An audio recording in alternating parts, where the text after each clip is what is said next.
I would request everyone to raise.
Kindly take your seats.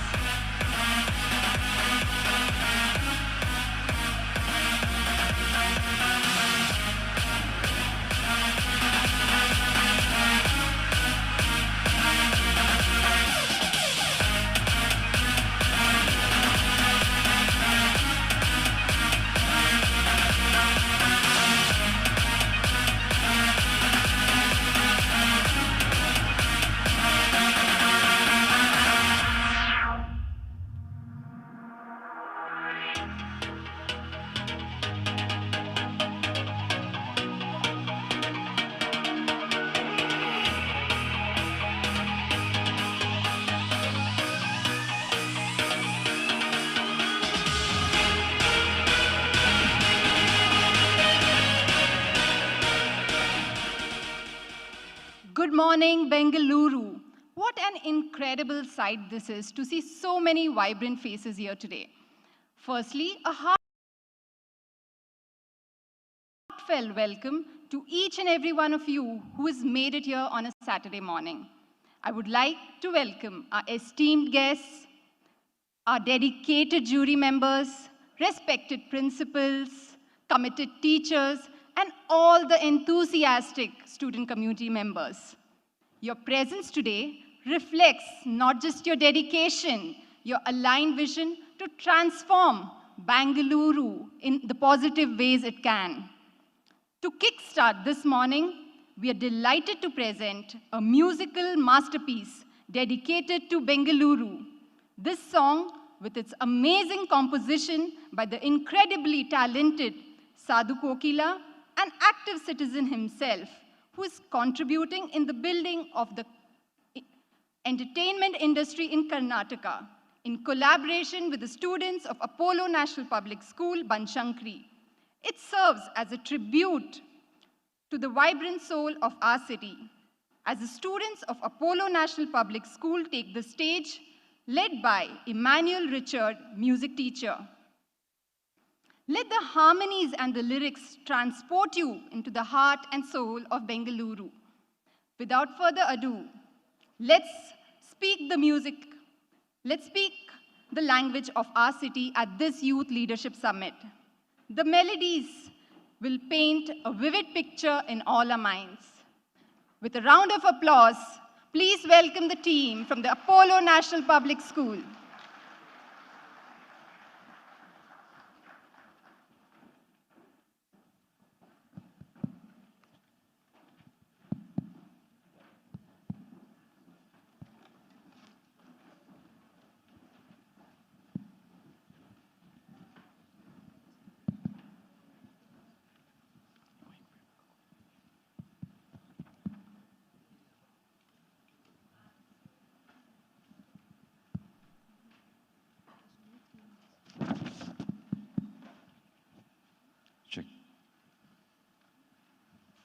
Check.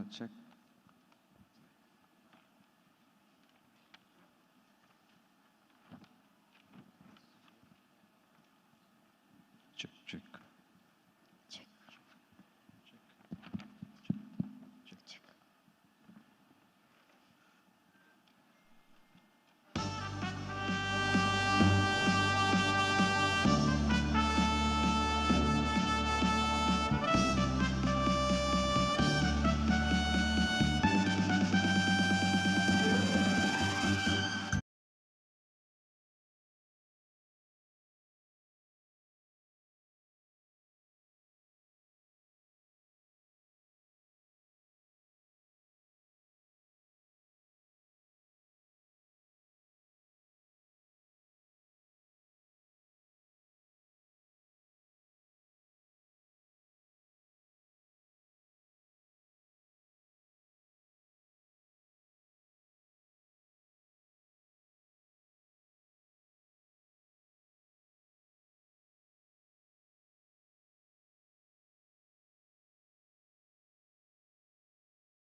One such idea is today's Youth Leadership Summit.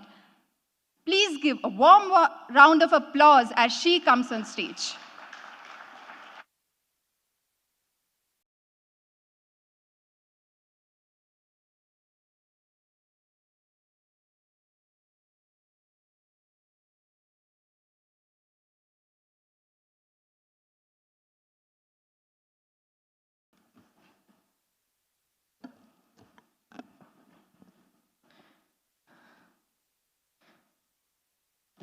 Distinguished guests and my dear future leaders from around Bangalore.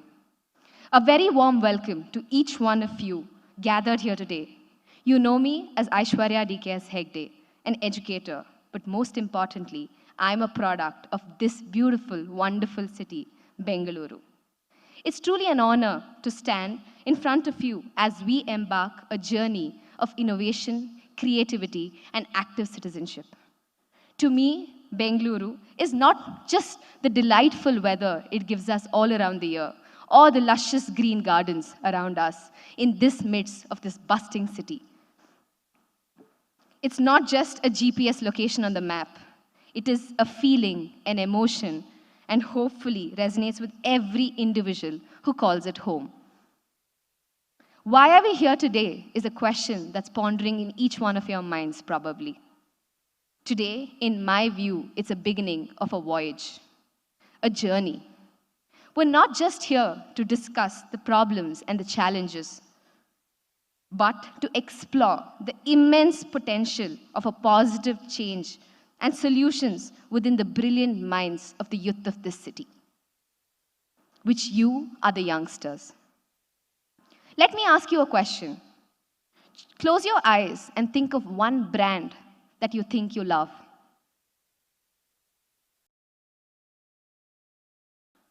Now open your eyes. What sets that brand apart is a question you need to ask yourself. What do you think? It's not just about the slogans or the logo. It's about what makes you feel when you wear that brand or use that brand. Bengaluru too is the same for all of us. It's a brand with which emotional connects, and each one of us are the brand ambassadors of this beautiful city. Sometimes we get so emotional and even ask the God, Isala Kap Namde. Our city has faced fair amount of challenges, but Bengaluru is defined by its simplicity, knowledge, and the entrepreneurial skills of its people. Our city makes people feel a certain way. It makes it feel inclusive, innovative, and filled with opportunities. As we come together to address the city's challenges, we have the power to shape an identity that fills us with pride. Today, we're privileged to witness you, school students, come together to actively participate in shaping the future of our beloved city. You have taken on the role of an active citizen and not just someone who's sitting out there and watching our city grow.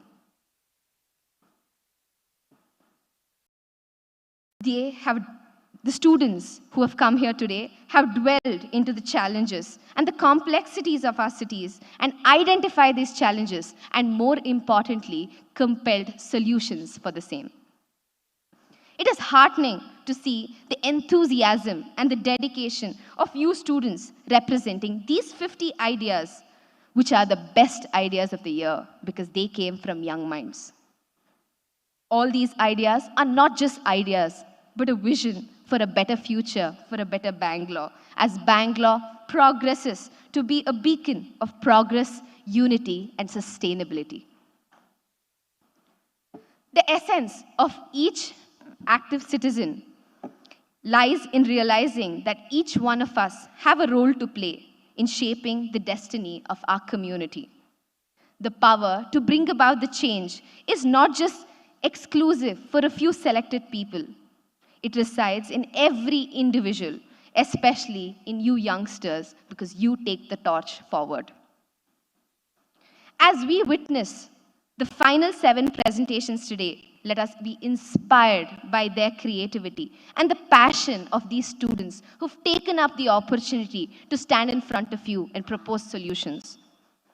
Let us recognize that community can indeed make a difference. Just a brand shaped by the perception and the experience of its users, so too is an identity of the city, which is molded by the actions and aspirations of its citizens.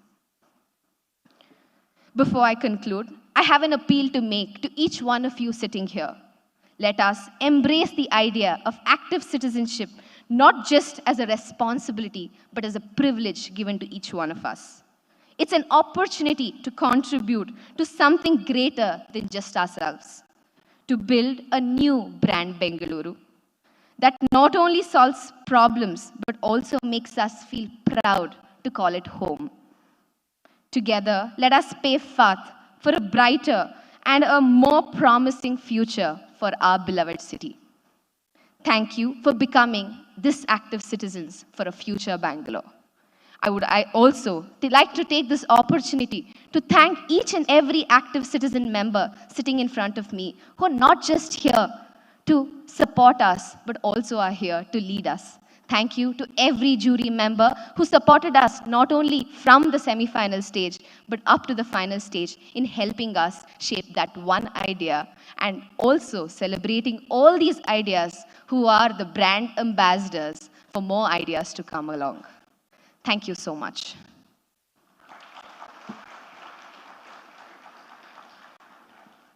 I also stand here to invite Shri Padma Bhushan Shri Sudha Murthy, a luminary in literature, teacher, philanthropist, chairperson of Infosys Foundation, and more importantly, a change maker who leads by example. Her lifestyle and her down-to-earth dimensions are testaments to her values and culture. She teaches us that living in a life aligned to our principles is the most inspiring way to inspire others. She says in her own words, vision without action is merely a dream, and action without vision is merely a passing time. But vision and action together change the world. Following you, ma'am, I have taken on the vision of empowering the children for a better tomorrow. And as I take this vision into action, I'm immensely thankful as you embark my journey of empowerment. Most people fail not because of lack of desire, but because of a lack of commitment. And the road to success is always commitment. Jim Rohn says, motivation is what gets you started, but commitment is what keeps you going.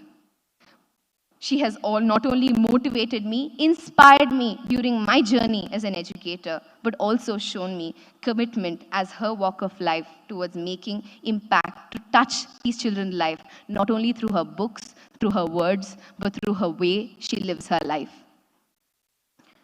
Every time I walked up to her with an idea, she said, Aishwarya, I will come. It's for my children. My children are the future of my country. And today, in our efforts, ma'am, in instilling those thoughts of active citizenship to every child as they grow up to become responsible citizens of the future, my journey would have been incomplete without you sitting in front of me and supporting me, ma'am. Ladies and gentlemen, boys and girls, I present to you our proud Bangalorean, in full sense an active citizen, Padma Bhushan Sudha Murthy. Hereby, I ask ma'am to share her keynote address. Thank you so much.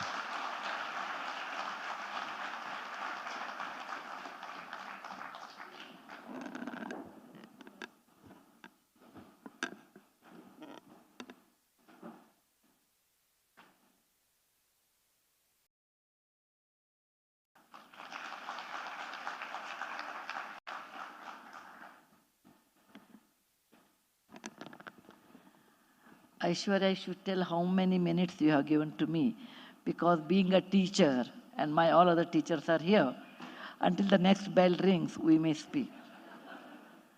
What, 5 to 7 minutes, Aishwarya? Is it okay? Yeah.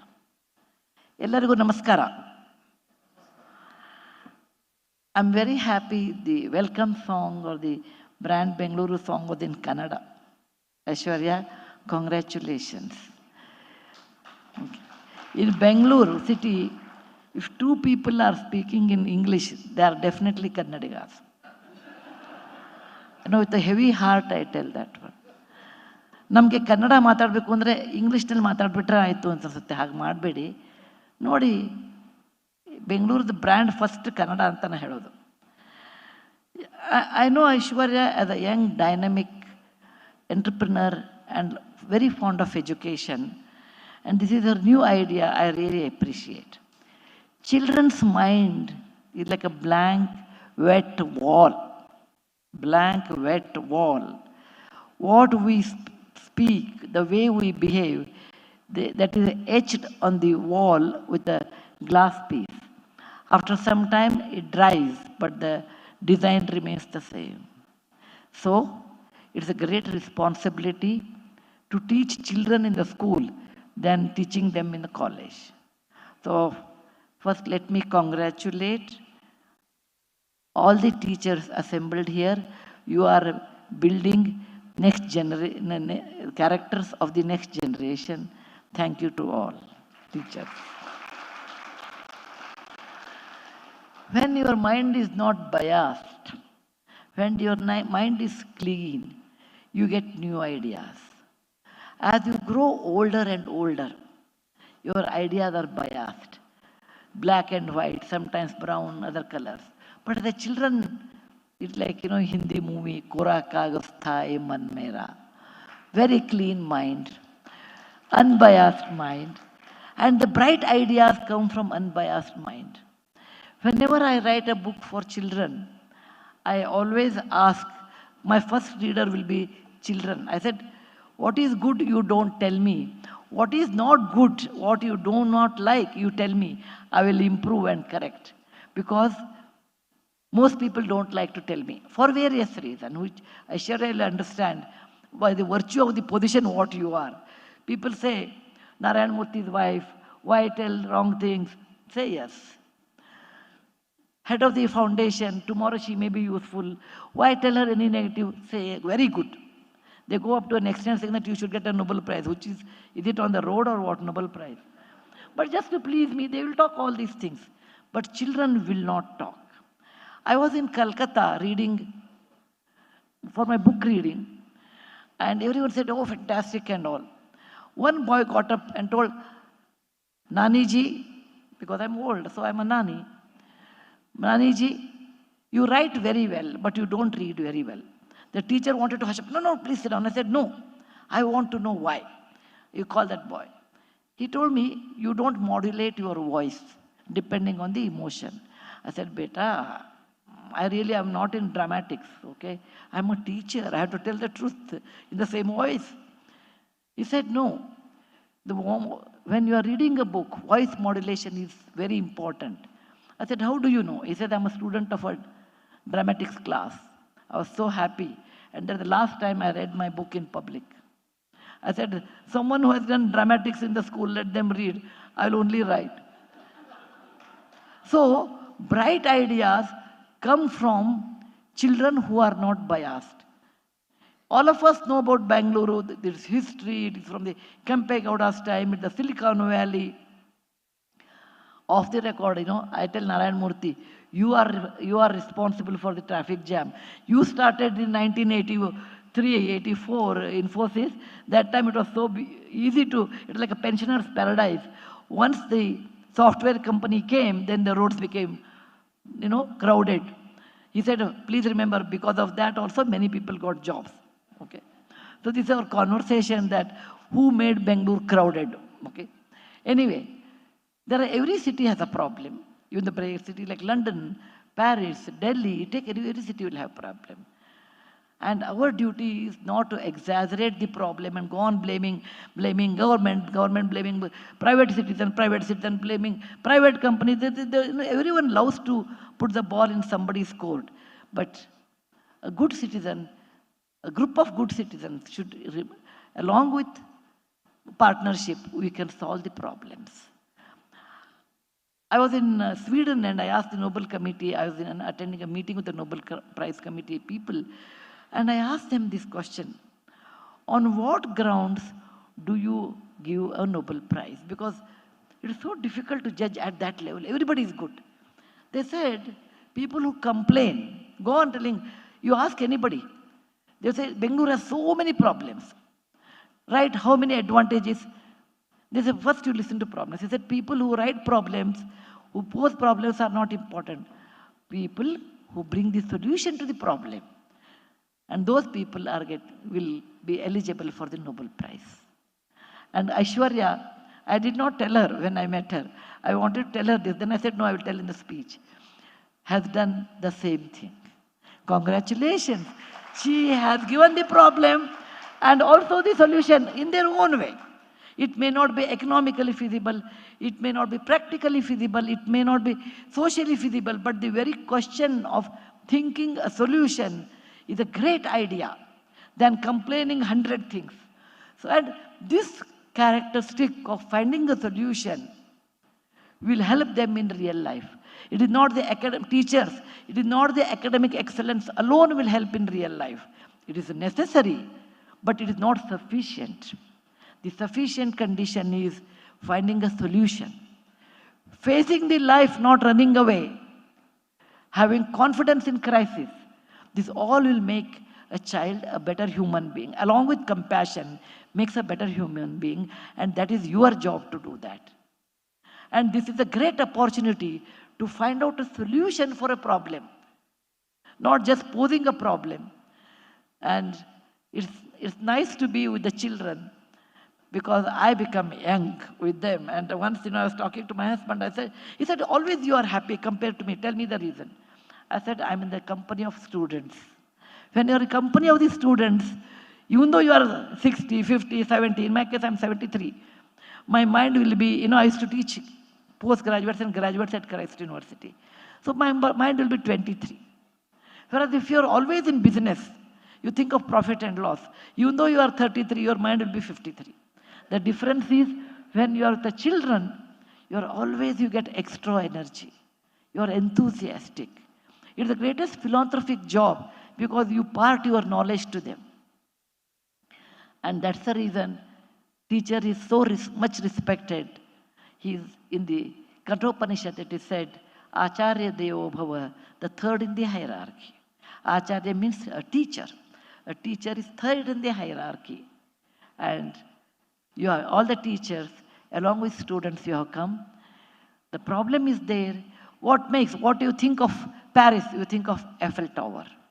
When you think of London, you think of a Big Ben. Okay, depending people have different ideas. For me, Big Ben. Okay. When you think of Delhi, we think of Parliament. When you think of Bangalore, what? We think of Vidhan Soda, we think of traffic, but we will make a better branding for Bangalore with the brightest ideas and possible solutions. Thank you very much for giving me an opportunity to address and also listen to the bright minds, young minds, learn something from them. You don't become old because you have a gray hair.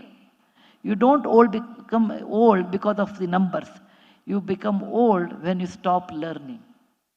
This is an opportunity for me to learn, to be young again. So thank you very much. Children, don't worry what prize you get. So what? If you don't get a prize, so what? You have lost the battle, but you'll win the war sometime. The idea of participation, the idea of giving what you know, the idea of listening to others, the idea of applauding someone is better than you, the idea of taking a sportsmanship in life is more important than the first rank. Thank you very much. Jai Hind.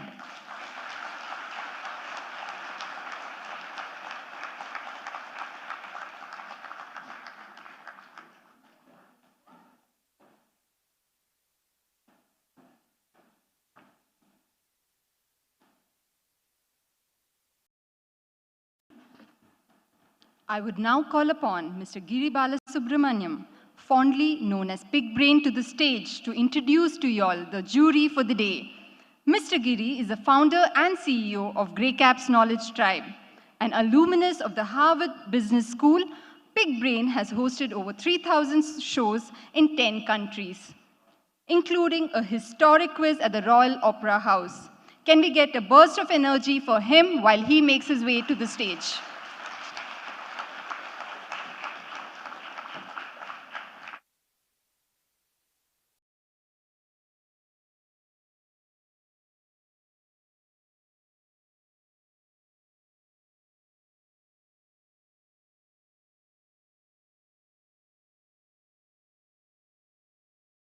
Thank you so much. ಸಾಕು ಪರವಾಗಿಲ್ಲ. ಕೆಳಗೆ. Morning, my dear young students. Ellarigu namaskara. Very big thank you to our distinguished guests, to a program which started across a coffee between young Aishwarya and me. And we were discussing how we can be more solution-oriented, and that's how the entire idea germinated. Before we move into felicitating the judges who brought the finalists here, and they were judges for the semi-final, I want to really take a moment to appreciate the amount of effort that has gone into a program like this. I know I'm briefed to not speak about this, but I dare to. Aishwarya and her team have put in a massive effort to create a program like this for you children, for our schools of Bengaluru. I will not speak a word beyond that. I think we can say it with a wonderful round of applause. They deserve every bit of it. Like she rightly said, it marks the beginning of a voyage. Children, please don't look at this program as a competition where one emerges winner and one does not. Look at it as something that seeds a mindset for you to take it forward. The very reason why some of these people in that photograph and I stand here is because about 2.5 years ago, at our age, we tried doing that with the Karnataka government. Dr. Shalini Rajneesh was the person under whom we all served as Indian Administrative Fellows. And that urge with that immersive experience to do something and not just sit and identify problems is what translated into these ideas. And we're really delighted that she is also with us here today. Let me begin by recognizing our senior jury members here today, starting with Dr. Shalini ma'am, a very senior IAS officer from the government of Karnataka. Please welcome her in our midst.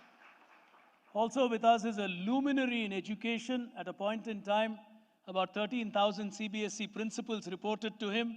He was the academic director of the CBSE board. I think every teacher here knows Bala sir. Thank you so much. The moment he heard this idea, he's flown in all the way from Chennai to be part of this jury. We really appreciate his commitment. He says the same thing like Sudha ma'am did. He says, my hair is not dyed, it's still black because I work with children. So that's Bala sir for you. From the brand side, we have an authority in the branding space. He heads a fabulous company called Equitor, which has transformed the lives of many companies in India. The one big one from Bengaluru would be Titan that they transformed. He's an authority in the branding space, in the brand valuation space. Please welcome Mr. Ramesh Jude Thomas, our next jury member. Also with us here today is someone who's extremely passionate about conserving our history. And when I was serving the government, I was given a task to go and study how the 100-year schools of our city can survive.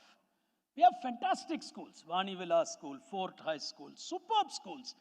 And when you walk in there, the kind of wood furniture, etc., you see baffles you. And I walked into Fort High School and I saw the name of an architect who had worked with his team to kind of rehabilitate that school. Someone who works with a team that really looks at conserving our history, our heritage, and making it viable to be usable into the future. A leading architect with a heart for this city, Dr. Anup Nayak. Please put your hands together to welcome him. So we've tried to bring in a panel of jury, each of whom represents wonderful thoughts. For you youngsters, in a world of startups, in a world where you pitch for venture capital and so on, you can't get 5 better venture capitalists here than the jury that we put in front of you today. Trust me. If you want the government to implement it, you don't have to go beyond Dr. Shalini, ma'am. She'll implement it for you. If you want someone to support you, Sudha ma'am is there. You want a great idea to go forward, RJT is there. So really appreciate all of you for your presence. I also want to take this quick moment before I get the jury of the semi-final to join us on stage, to take a moment to thank every participating school principal, every teacher for the outstanding support that we received right through this competition. A round of applause needs to go out for you teachers. I'm also personally delighted to see so many teachers walk up to us and say, I teach entrepreneurship. Fantastic. That never happened in our school days, but it's really nice to see schools having teachers for entrepreneurship. I'm delighted that that has come a long way forward. But ladies and gentlemen, we wouldn't have reached this far without the support of some of the people who are with us here today. We'd like to acknowledge them first.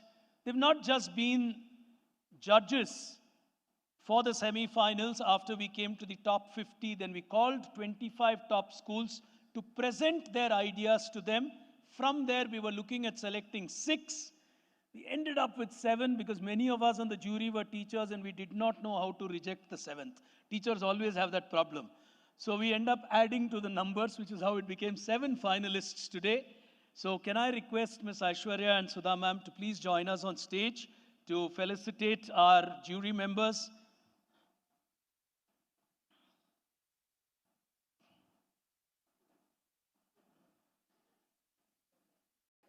So apart from being jury members, what we also did, which is something Aishwarya and my team are very keen to take up moving forward, is we got, can we just have that a little lower?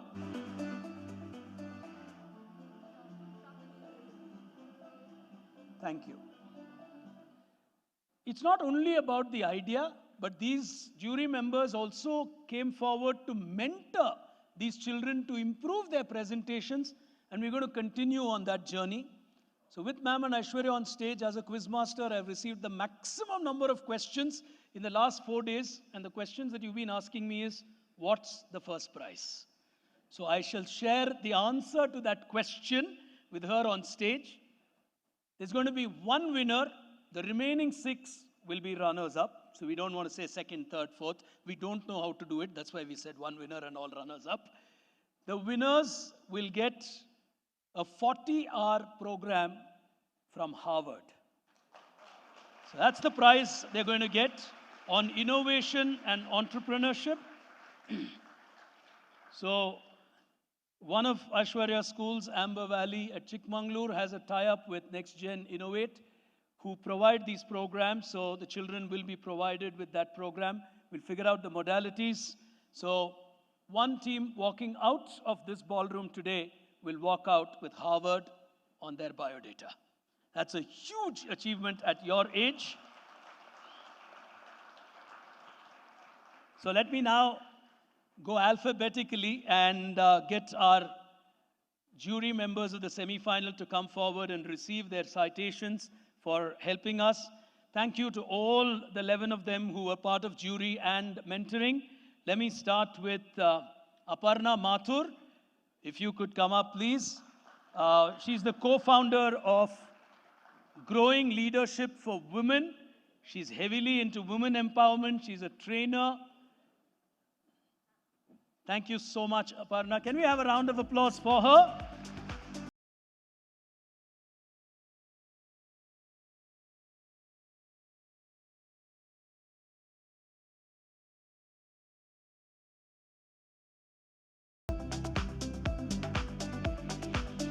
One of the really important things, both with the way the country is moving on the education front, is financial literacy. We have an authority with us, Dr. Balaji Rao. He's more popularly known with school children and teachers as Dr. Kuber, and he does a lot of financial literacy programs. So let's welcome Dr. Balaji on stage. He was our second judge. Thank you so much, Doctor.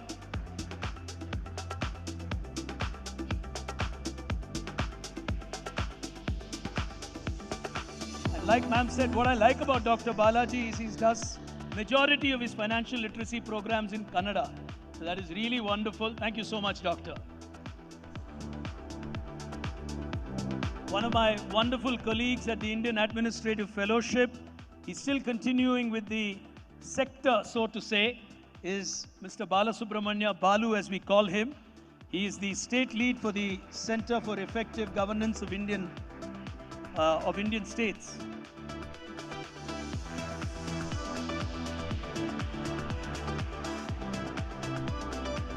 Thank you so much. Coming up next is Dr. Gayatri Swahar. She's an entrepreneur. She's currently into social entrepreneurship. She's the co-founder of Y Cook. She loves the areas that she represents. She was also an IAF fellow. She's currently with the Nudge. Thank you so much, Dr. Gayatri. Also with us today is Srinivasa Madanahalli, someone who's very passionate about rural empowerment, people from areas beyond the big metros. He's the founder of S2 Mantra. He looks at integrating technology with social change. Thank you so much for taking time for us. From the technology side, Sujit Das Biswas. He's a young entrepreneur. He's the CTO of a robotics company. He's also mentored a lot of youngsters, especially on technology solutions and startups. Thank you, Sujit. Thank you for being with us. Coming up next is Napina Sampath. She heads the partnerships division at the Nudge Institute. She was with us at the Indian Administrative Fellowship.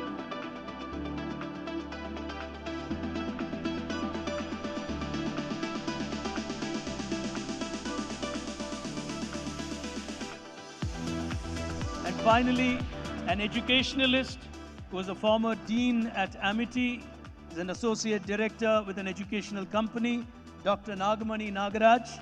If you could please join us on stage. She empowers a lot of youth to find themselves better career opportunities.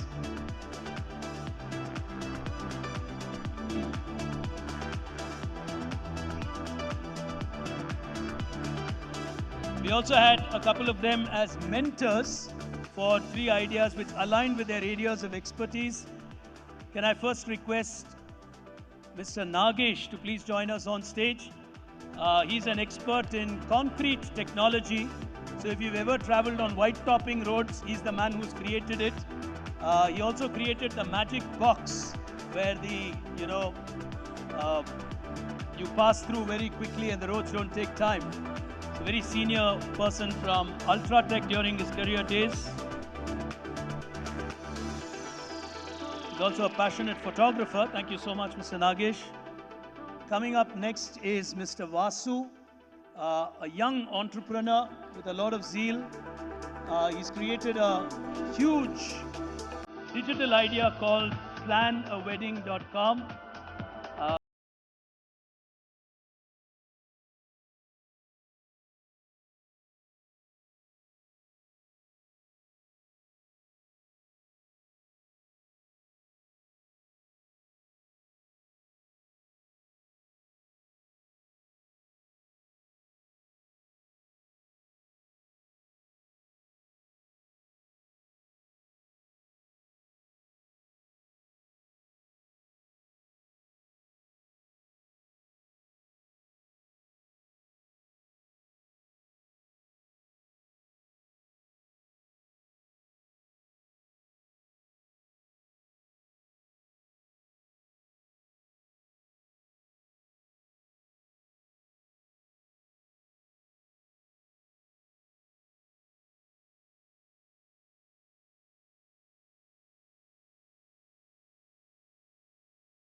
And for all our jury members, one of the most important things today is to stick to time, because the whole idea is to give the students the maximum amount of time. So we'll quickly do that. Rashmi, if you could quickly brief ma'am with the judging sheet. I think we are good to go and we're doing extremely well on time, on the dot at 10:45. Back to my young colleague Niharika. as the schools will get ready to come forward and present their ideas. All the best, children. Be fearless, be courageous. It's your day today. Can we have a round of applause for all the 7 schools that are going to come up here? Trust me, we do thousands and thousands of quiz shows. Trust me, it takes a lot of courage as a school child to come stand here and give ideas. It's almost like telling us, people who are probably paternal age to you, that you haven't done a good job with this city, time for you to listen to us. In many ways, that is perhaps true, which is why we need your ideas. On that note, congratulations for making it this far and all the best to you. Over to you, Niharika.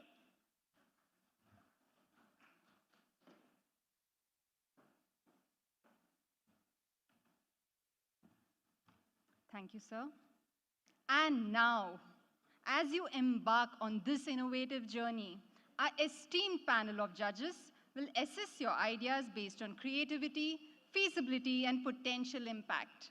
Remember, it is not about perfection. It is about the uniqueness and potential of your idea. Without further ado, Bengaluru, let the ideas flow. Let the creativity soar. And may this Ideathon be a testament to the collective brilliance within our city. Best of luck to all our dear participants. To kickstart our presentation, we first have Presidency Kasturi Nagar ready to share their approach to waste management. Calling Niyantara and Rahul to present to you all their idea, Ujjwala Bengaluru. Put your hands together as they make the way to the stage.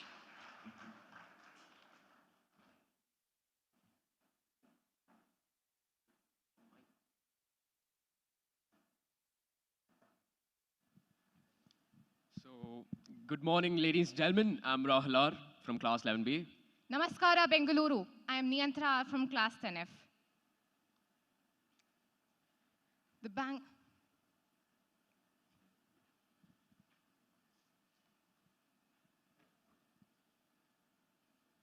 Bengaluru campaign, launched by the government of Karnataka, aims to revitalize the citizens by engaging them into 8 key areas, being agile mobility, health, education, green, clean, vibrant, sated, and tech Bangalore, among which we majorly cater to green, clean, and vibrant Bengaluru.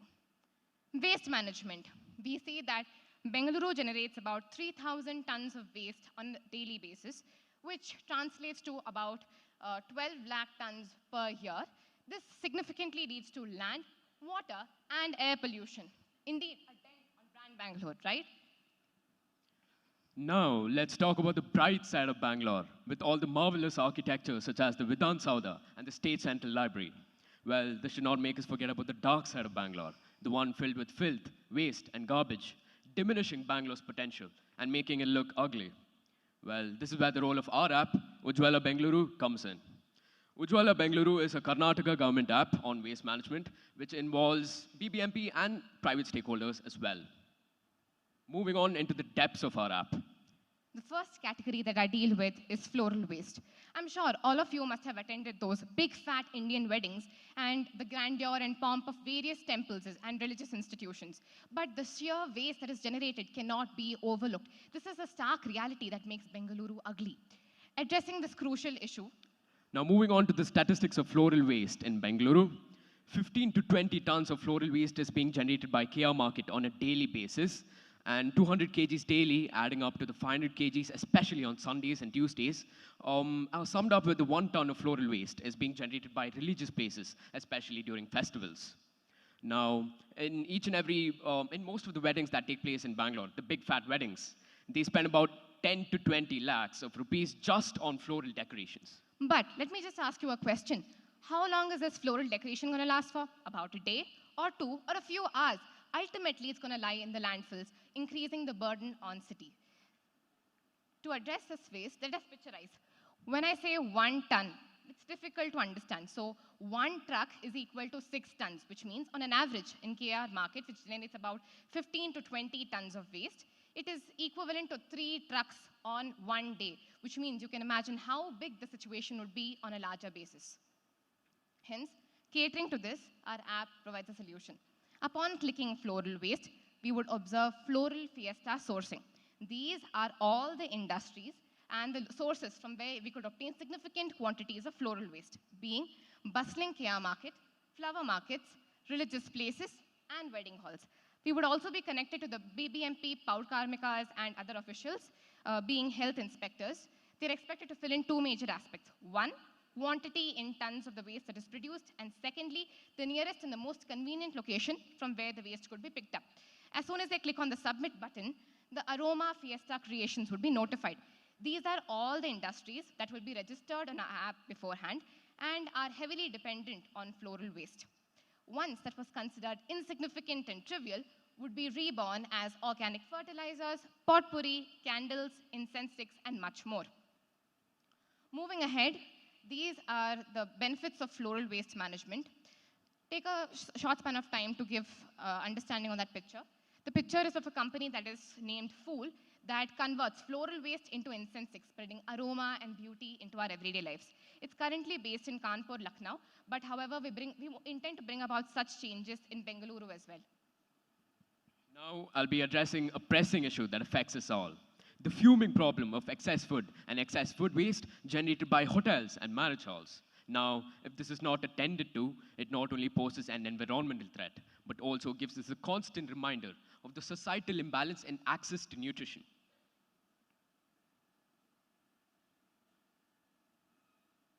Moving ahead. Looking at the statistics, we observe that Bengaluru generates about 943 tons of waste on an annual basis, which is enough to feed 2.6 crore people with a scrumptious, nutritious meal. 2.6, you can imagine how big the number is. Well, that's quite unfortunate, isn't it? But Feast Rescue Ventures is here to turn this excess food and excess food waste into immense use. Upon clicking on Feast Rescue Ventures, the ward level and the registered hotels and marriage halls would be prompted to enter the quantity of excess food and excess food waste in kgs and specify the pickup location too, to which it would be notified to the following places that I will be talking about soon. But before that, a small process to determine whether if the food is still edible or not. If the food is still edible, then we would be redirected to the food bank section, where the food would be taken up by the nearby NGOs and self-help groups, along with well-established delivery partners such as Zomato and Swiggy. Now, in some cases, if the food is still deemed inedible, then this food would be taken up by the Eco-Chroma creations if it is raw. Now, this food would follow a purpose in the dyeing process on the textile industries, creating a more sustainable and a circular economy. Now, we reach on to the last and final step. If the food is neither edible nor raw, then these would be taken up by the eco-catalyst gasworks, aka biogas plants. Now, this food is not only converted into clean and safe energy, but is also contributing to the reduction of the burdens on the many landfills that we have in Bangalore. Now, for example, in Palace grounds, there's a wedding being taken place, and there's excess food being generated, to which they log into our app, and they notify the nearby NGOs, as shown on the screen, through the very simplified process of steps that I've just talked about. Now, moving ahead to the benefits of food waste management. As you can see on the screen. Our target SDGs. Our app majorly addresses 4 target SDGs, being gender equality, affordable and clean energy, decent work and economic growth, and sustainable cities and communities. Now, before we end our proposition, we would love to tell that our app has such a huge and bright future for achieving zero waste Bengaluru. And for that, we would love to add many more target sectors, such as metal waste, domestic waste, and even e-waste, to which be the change towards a clean, green, safe, and beautiful Bengaluru. Now, I request the student fraternity to hold out their hands and tell this pledge with us.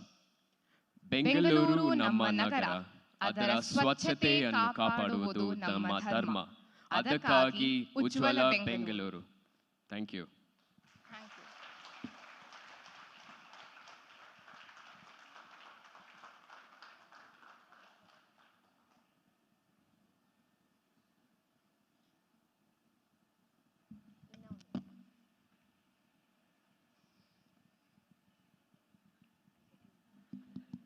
Hi.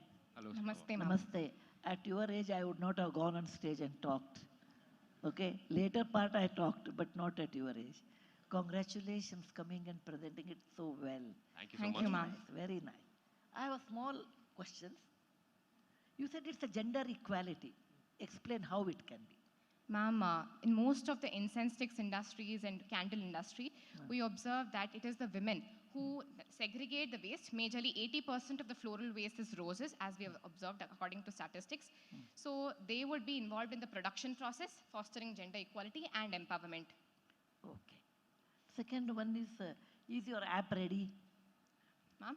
Or your app No, program? we've just given the proposition of the idea of a app, ma'am, Ah. which would be conducted and initiated by the government itself. Okay. Now there is a wedding hall and there is a wastage. There is a wedding hall, there is a flower wastage. What your app says, the nearest picking point? Nearest picking point as in, suppose let us say Bengaluru, we will be dividing it into ward levels, which is currently done by BBMP. So in a particular ward, if there is significant waste that is generated by temples or wedding halls, they would be redirected to the nearby transporters who would, Who should apply for that? anybody, all the general citizens. First of all, we would want the government to make the app mandatory because this is a major initiative towards zero waste management. So if within a stipulated period of time they don't register within an app, they would have to pay tax fines. So that's the first and the starting phase of our app, where there would be given a deadline for the buyers and the suppliers of the raw waste to register within a stipulated amount of time. And if that's not done, as Niyantra has told, a fine would be paid. Okay. Thank you. Thank you.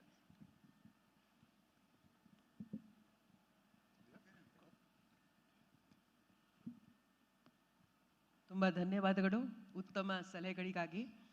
K R ಪೇಟೆಯಲ್ಲಿ ಈಗಾಗಲೇ ಈ waste ವೆಜಿಟೇಬಲ್ಸನ್ನು ಯಾವ ರೀತಿ B B M ಪಿಯಲ್ಲಿ recycle ಆಗ್ತಾ ಇದೆ ನೋಡಿದಿರಾ?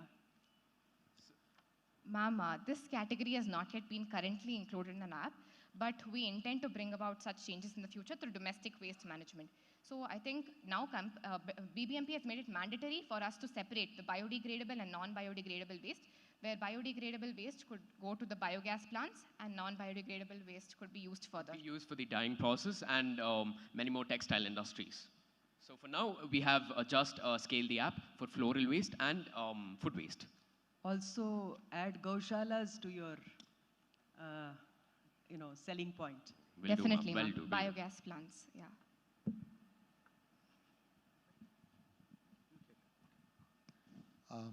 Can you hear me? Can you hear me? Yes, sir. Yes, sir. I love listening to you. Fabulous flow, both of you. Thank you, sir. Well constructed, well analyzed, great insights. My question is only one. What's the most important way in which this idea is going to influence the reputation of Bangalore?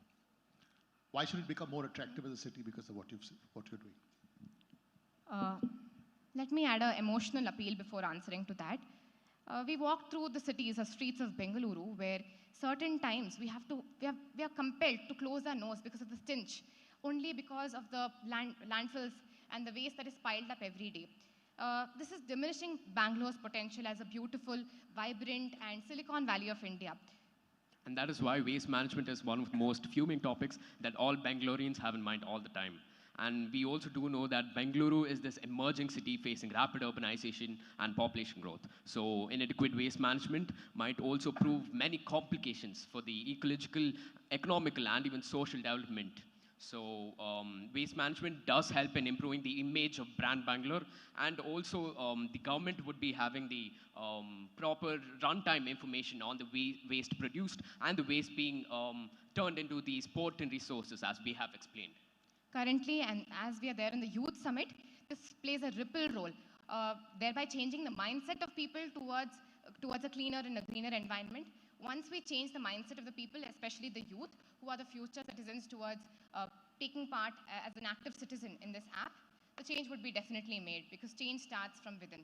So that they themselves can cultivate many food waste managements directly in their communities and houses. So at the grassroots level, if it starts, well, we can surely see progress in our Bengaluru. Right. Can I ask? Yes, sir. You have focused on more on organic waste, floral and the food. Bangalore being what it is, the cyber city. Do you think the priority of Bangalore on e-waste management will be that of the future rather Yes. than the organic management? Because every city has the same problem, organic management. But Bangalore specific being a cyber city, do you think e-waste is going to be your priority? How do you react to that? So waste management has such huge potential in Bangalore, and through our app, it would be catering to the fulfilling of this potential. And as you have told, e-waste would be totally our major plans for the future, along with the floral and food waste. So metal waste, e-waste, medical waste, and even domestic waste from the community phases. To add on, we see that many of the developed countries in the world, being UAE, Singapore, already have a system which we intend to follow in this through our app as well, where through the silicon chips, they would extract certain substances and further reuse it for making furthermore chips. We would intend to follow such a practice in Bengaluru as well, thereby creating Ujjwala Bengaluru as the only one-stop portal for all sorts of waste management. So, yeah. What is the role of schools? You see, you have come with a product, whatever it is. But as children, students of schools, how do you think the schools of Bangalore can contribute to this idea? So, sir, not only our app would be promoting and creating awareness of waste management, of the importance of waste management, but it would also inspire the many students and the youth to follow and cultivate domestic and waste management in their communities, as I've just told before. One more thing, we will request the schools to have boot camps and certain initiatives where they could educate the citizens as to how it would benefit them, how waste could be transformed into gold, and what impacts could it have on the society, on the well-being of themselves. In fact, if we see that 50% of waste that is accumulated in the landfills, domestic waste or floral waste of any kind, leads to various diseases being spreading. So therefore, if we educate the citizens who are the greater tomorrow, we could bring about a greater change. So schools could have a chapter specifically designed for waste management in their textbooks, instilling such a change. Thank you.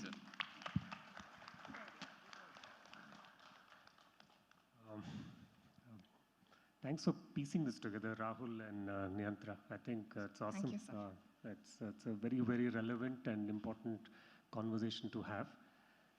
I have it's not a question directly, but from a point that how do we implement this whole idea, right? Of course, there is a process in which you look at the app becoming central to the idea.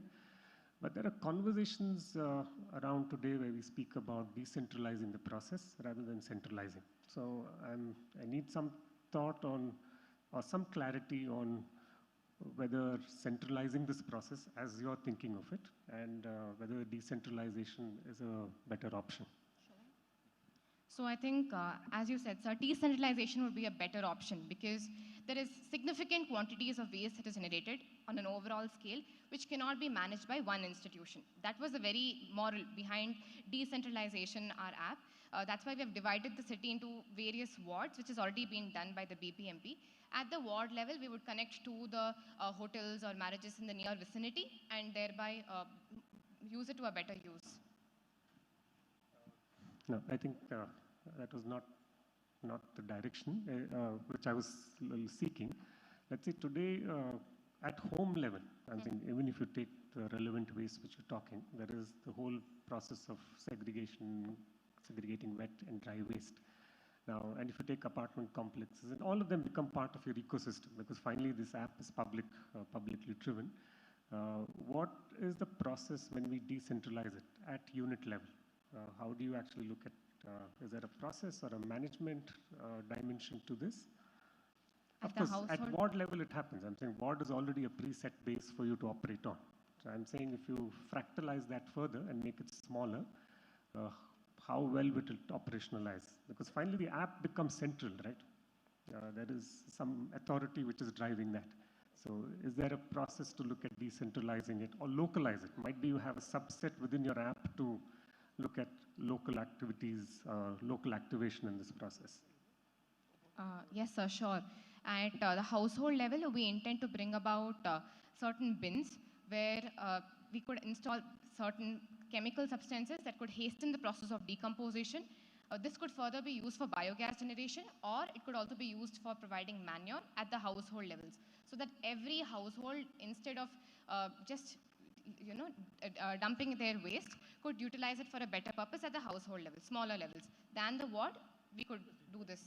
And this would be taken up by the BBMP normally each and every morning. So that's for the transportation costs, it's not much of a problem. Thank you so much, sir. Thank you. Thank you, ma'am. Thank you. So before I like to end, instead of Bengaluru being called as a silicon and a plastic valley, we would like to call it as a safe and a green and clean Bengaluru. Thank you. Let Bengaluru be our pride.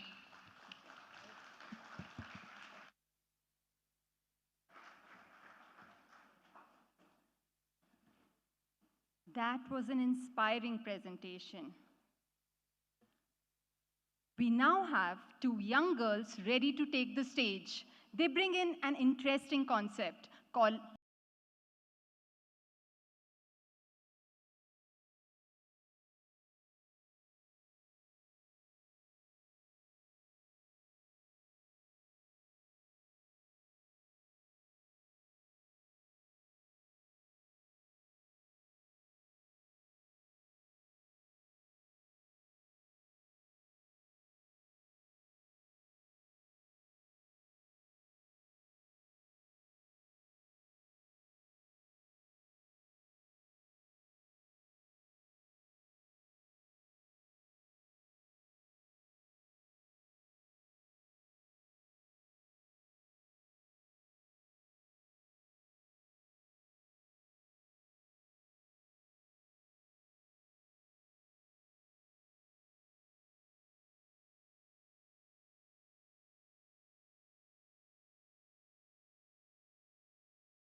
Good morning. My name is Deeksha.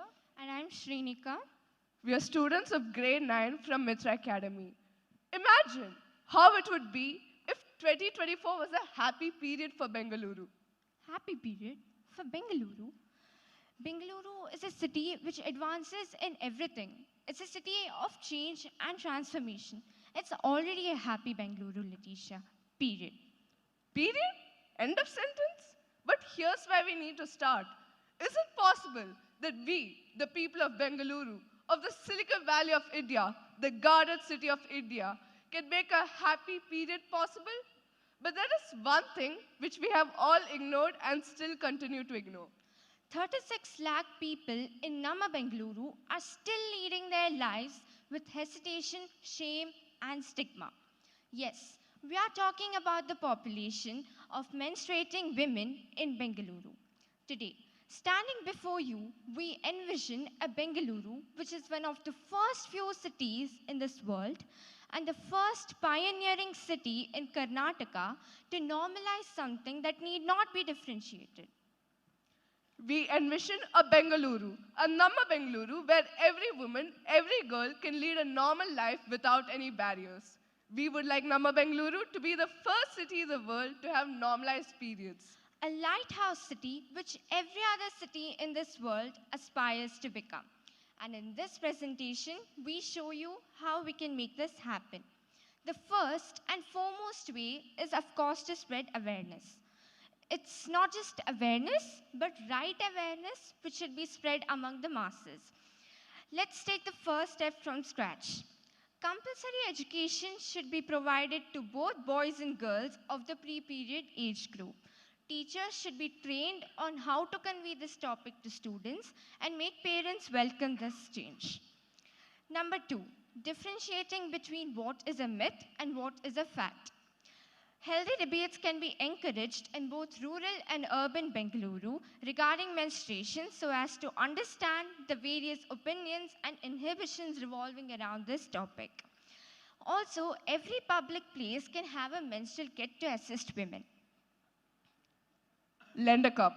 How about we start a Lend a Cup initiative? At this point of time, there's a slow yet gradual conversion to menstrual cups. Why don't we fuel it some more? Let every organization, school, and individual contribute at least 1 to 2 menstrual cups so that it can be provided for the underprivileged women. Also, the government can initiate rewards for active participation in this mission. A public period station. Imagine a revolutionary concept. In every few kilometers, one building, just one building designed for the special needs of a woman. We present to you the future of public period stations, a sanctuary for menstrual care. Every cubicle supplied with water and tissues and having one lady attendant. A pad dispenser providing medically approved pads at the touch of a coin. And a pad incinerator ensuring proper disposal and responsible hygiene. It is not just a public period station, but a pledge of assurance. Oh, a period stain. Public exposure of a period stain is considered a shame by many people. But fear not, we have come up with our own solution, a portable roll-on. You see, blood is such a substance which can be cleaned using substances such as citric acid. Therefore, this roll-on will contain a suspension of citric acid and absorbent sponge on one of its sides. Though debates are going on whether menstrual leave should be implemented or not, considering the fact that conditions during menstruation vary from individual to individual, and this leave is likely to affect work quality, we suggest that this decision is left to the discretion of the authorities. A periodometer. You see, the emotional health of a person directly affects the flow of blood during periods. The cortisol levels in our blood increase when a person is under severe stress. Thus, we came up with the idea of an instrument similar to a glucometer which checks whether the cortisol levels are in the right quantity. It also helps to check the emotional health of a woman. An Ask Me Anything app. An app created which uses the help of AI, which can answer any queries regarding menstrual health management. This app can have educational videos and sessions by doctors and can also facilitate the booking of appointments. This mission isn't a delusion. It's a dream, Bengaluru, a dream that each and every woman visualizes. Are you aware of the troubles endured by women during their periods? Yes, indeed, I'm aware of the troubles faced by women during this period, the emotional struggles and all the emotional instability they go through. ನಿಮ್ಮ periods ನಡೀತಿರಬೇಕಂದ್ರೆ ನೀವು ಯಾವ್ಯಾವ ಥರ ಪ್ರಾಬ್ಲಮ್ಸ್ಗಳನ್ನು face ಮಾಡ್ತೀರಾ? ಎಲ್ಲ ಮಹಿಳೆಯರಿಗೂ period ಸಮಯದಲ್ಲಿ ಸಮಸ್ಯೆ ಆಗುತ್ತೆ. ಹಾಗಂತ ಸಮಸ್ಯೆ ಇದೆ ಅಂತ ಕೂತ್ಕೊಳ್ಳಲ್ಲ. ರೆಗ್ಯುಲರ್ ದಿನಪ್ರತಿ ಏನು ಕೆಲಸ ಮಾಡಬೇಕೋ ಅದೆಲ್ಲ ಕೆಲಸ ಮಾಡ್ತೇವೆ. ಮತ್ತು ಎಲ್ಲರೂ ಹೇಳ್ದಂಗೆ ಸ್ಯಾನಿಟೈಸ್ ಪ್ಯಾಡ್ಸ್ ಯೂಸ್ ಮಾಡಿ ಅಂತ ಹೇಳ್ತಾರೆ. ನಮ್ಮನೇಲೂ ಸಹ 4 ಹೆಣ್ಮಕ್ಳು ಇರೋದ್ರಿಂದ ನಮಗೆ ತುಂಬ ಕಷ್ಟ ಆಗುತ್ತೆ, ಕಾಸ್ಟ್ಲಿ ಇದೆ ಅದು. ಸೊ ಅದಕ್ಕೆ ಸ್ವಲ್ಪ ಕಡಿಮೆ ಮಾಡಿಕೊಟ್ರೆ ನಮಗೂ ಒಳ್ಳೆಯದು, ಆರೋಗ್ಯಕ್ಕೂ ತುಂಬ ಒಳ್ಳೆಯದು ಅಂತ ಹೇಳ್ತೀನಿ. But this dream, which is a few steps away from reality, needs a path to walk up to its destination. And our school has already taken the first step. We have created a Flowwell email which can answer any queries regarding menstrual health management for our school for both boys and girls. And when it comes to our idea of the public period stations, we have incorporated certain features of an ideal period pod in the washrooms used by girls in our school. So now every girl and every member of the support staff has a good supply of sanitary pads and other necessities such as tissues and wet wipes. We have also started taking sessions for our juniors as well as for the parents to promote pre-period awareness. Each and every one of you sitting in this hall can help make this dream come true. Bengaluru is a city which has never known sleep, stoppage, or giving up. Then why dawdle when it comes to making a difference? It's not going to be easy because what we are asking for is not a behavioral change, it's a cultural change, a change that's the need of the hour. By coming together, let's make the life of each and every girl better. This is the right time to decide and make Bengaluru a city that actually flows with us, so that no woman hesitates to say that this Bengaluru is indeed Namma Bengaluru. Let Bengaluru not only be the Silicon Valley of India, but the women's paradise of India. Bengalurina vaniteyaru, bahishteralla balishtayaru. Once again, this is Letitia and Shrinika, students of Mitra Academy, standing on behalf of all the girls and women of Bengaluru, signing off for today. Thank you.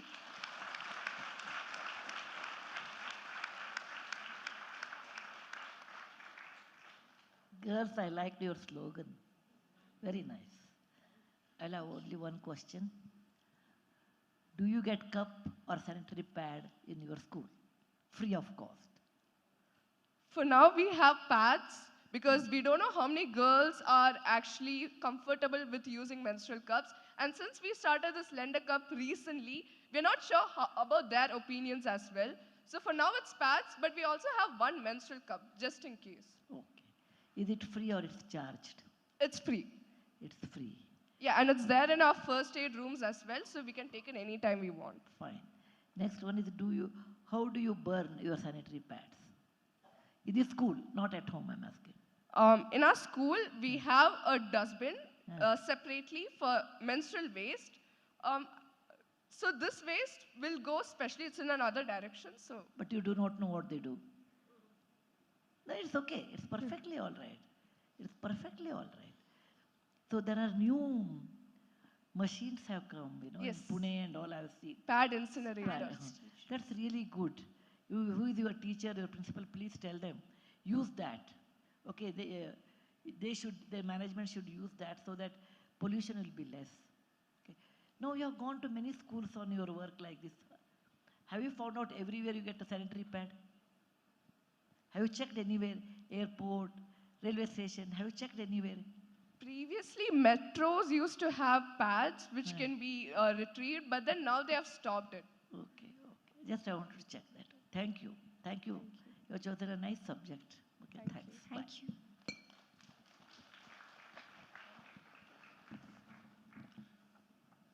I enjoyed that. I particularly like the fact that your idea came straight from the heart. It's born out of empathy for a whole gender, right? I like the fact that you've researched the solutions that you've thought about very deeply. And I like the fact that you've used theater to make a point. All good. My earlier question still remains, which I asked the last time, but let me ask it in a different way. I'm 45 years old. I've worked in London for the last 20 years. I want to come back to India. I'm trying to choose a city to sort of to migrate to come back to. Why will this idea make me favor Bangalore over every other city? A simple, straightforward answer. Why should this idea influence my decision to come to Bangalore? I think for this, I can answer with a normal question which is asked by many people. When we say, I want to start a startup, I want to do my engineering, the first name which comes into our mind is Bengaluru. So when I'm saying, I want a place where women are comfortable, like they're comfortable to use pads, they're perfectly safe. The first name which should come is Bangalore. It should be the place where every woman feel like coming. It should be comfortable. So, yeah. Hello. Yeah. Just have one question. I must compliment both of you for taking up a very bold idea, and I think that's a call of the day when technology is becoming a culture catalyst. Just wanted to know from you that when you started this idea and project in the school, was there any psychological inhibition to discuss about these things from girls, leave alone boys? It's more, well, when you talked about this idea to your own girlfriends and all that, did they have a psychological inhibition to discuss about this with you? And also parents, when your parents and others came, how was the reaction? For that, first, we went to girls personally and asked their suggestions, and they were very happy to help us. They even suggested some ideas. They told their problems, and I feel they were pretty comfortable. And not just girls, boys. I personally asked boys, and I was like, what do you feel about the topic? Shall I go ahead and speak? They were like, this is the best topic you can take. Just go ahead. So even parents, they were completely supporting us. So yeah. Good. I think that's the kind of change that we need for this country today. Thank you.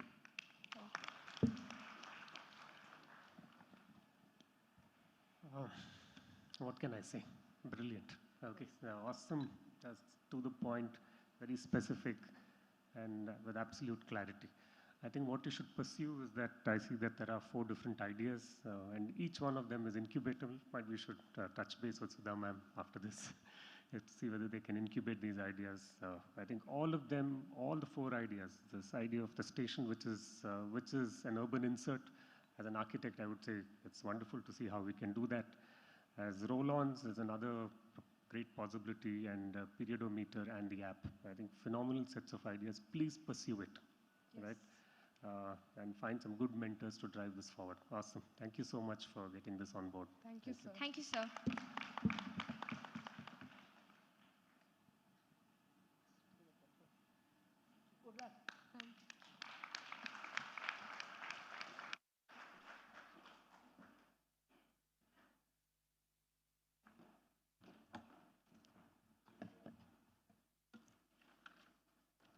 After this thought-provoking presentation, next up we have SGR Kengeri Public School presenting the innovative solution to water scarcity and its management. Make some noise for the 2 boys, Ritvik and Hemanta.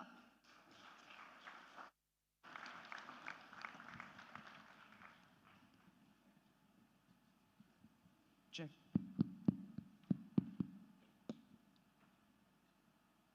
Greetings to everyone. My name is Ritvik Aditya from SGR Kengeri Public School, 10th standard.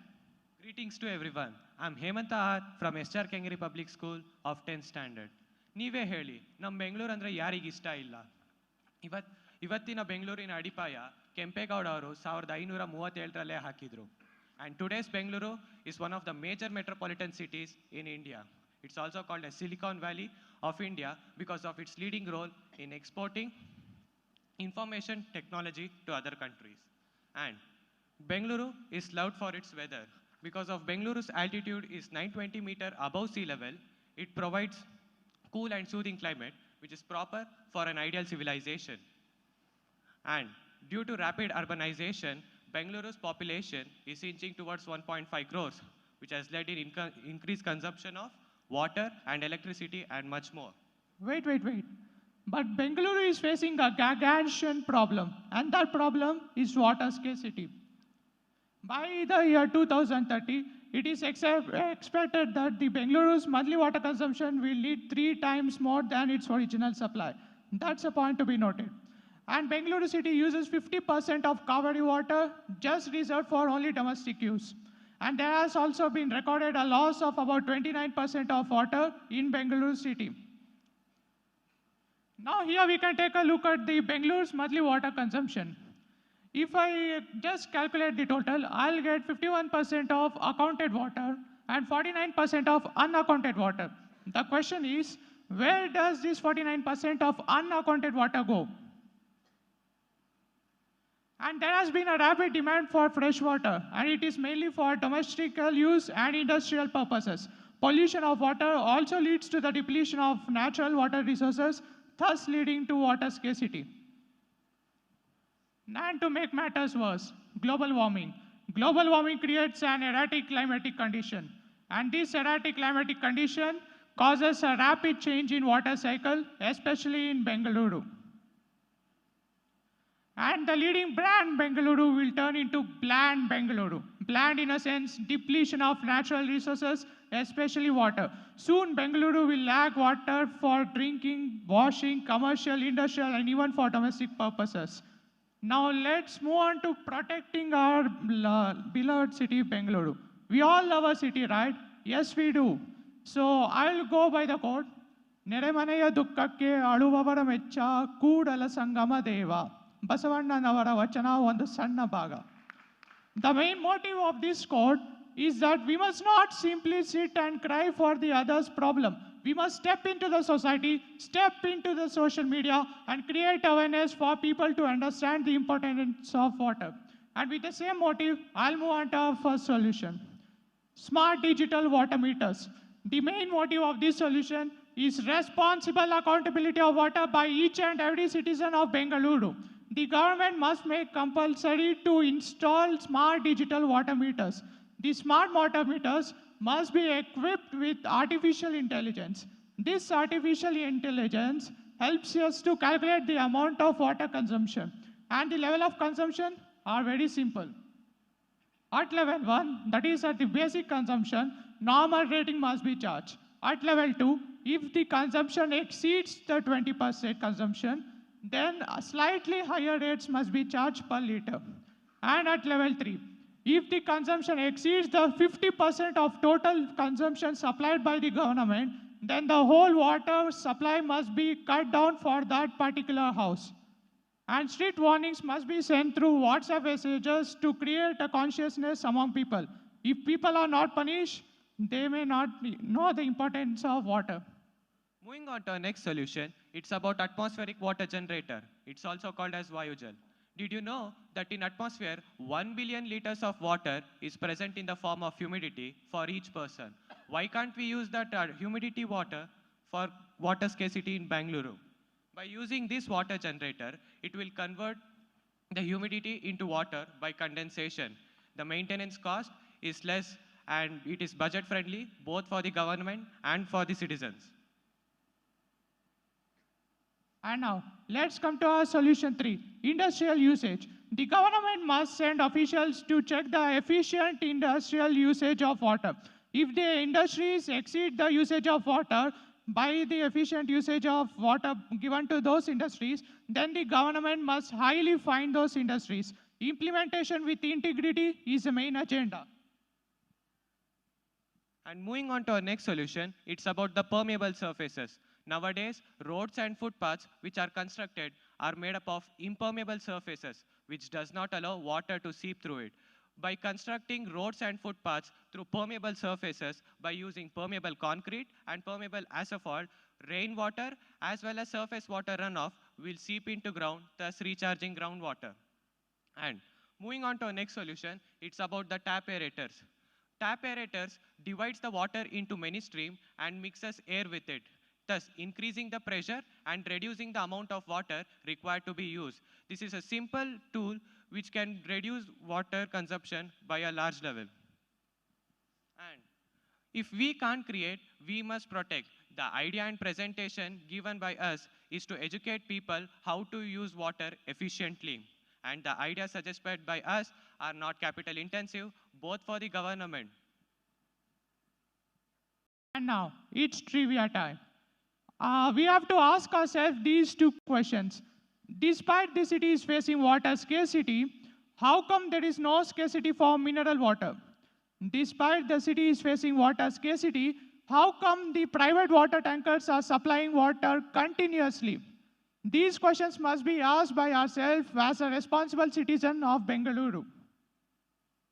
Thank you for seeing our presentation, and I hope that you have enjoyed it. And I would like to conclude it by our words are secondary. My words, his words are secondary. But thoughts, it lives for a long time. Thoughts travel so far that no one can imagine. That's what made Swami Vivekananda say, I believe in my younger generation, the modern generation. I hope that they will solve the whole problem, just like lions. I hope that we will all be those lions who will solve our problem. Yeah, right, we will not disappoint Swami Vivekananda, right? Yeah, we will not never disappoint Swami Vivekananda. And we will be those lions who will solve the problem, who will step into the society as far as we can. I like to conclude by talking in sweet Kannada.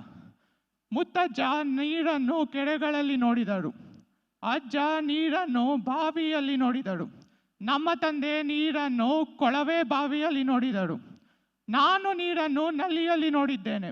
ನನ್ನ ಮಕ್ಕಳು ನೀರನ್ನು ಬರೀ ಬಾಟಲಿನಲ್ಲಿ ನೋಡುತ್ತಾರೆ. ನನ್ನ ಮೊಮ್ಮಕ್ಕಳು ನೀರನ್ನು ಕ್ಯಾಪ್ಸ್ಯೂಲಿನಲ್ಲಿ ನೋಡುತ್ತಾರೆ. ಹೀಗೆ ನೀರು ತ್ಯಾಜ್ಯವಾದರೆ ಅದು ಬರೀ ಕಣ್ಣೀರಿನಲ್ಲಿ ನೋಡಬೇಕಾಗುತ್ತದೆ. ಆದ್ದರಿಂದ ದಯವಿಟ್ಟು ನೀರನ್ನು ಕಾಪಾಡಿ ಜೀವನ ಉಳಿಸಿ. Thank you. Fantastic conclusion. That's really very good. Conclusion part. You did not cover STP.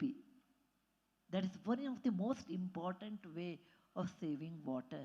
Yes, a place like Bangalore, you know, you can have different STP, then you can really save a lot of water. That you did not mention any part of your presentation. That's what I felt. Did you think over it, or did you not think over it? To be honest, we did not think over it. No, I will really give you a special prize for that. You are very honest. Thank you. Thank you, ma'am.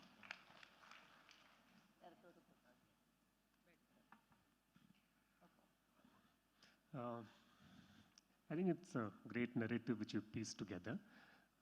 The conversation could also be from a point that's asked, just a question from my end, is to see that there is a mandated 140 liters per person per day is what is mandated as consumption. Is that flawed itself? Sir, can you please repeat that? So today, for all water-based calculations for domestic consumption, we use this mandate of 140 liters per person per day, right? Yeah. And that's been a very archaic system running back to as much as 1960s and much earlier to that. Now, in today's time, if we change that indices, if it's not 140 and if it becomes 80, then does the city's water problem in the sense of domestic need change? I think the population is increasing nowadays.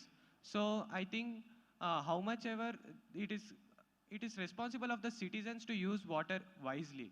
Before thinking of that, citizens must be educated about it so that they use how much water they require according to their requirement. And I would like to say that a city is no less than a nation.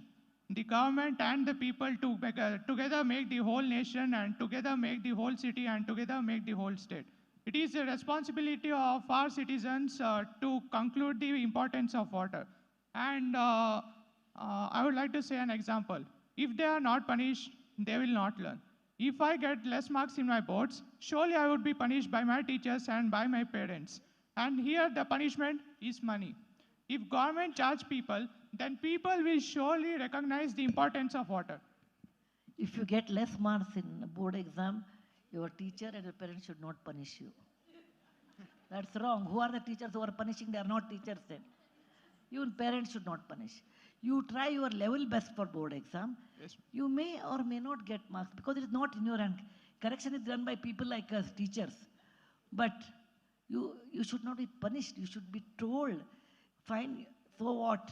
You are not done well, next time you do well. Okay? Yes, Correction. Yes, ma'am. Yes, Thank you very much. Thank you, ma'am.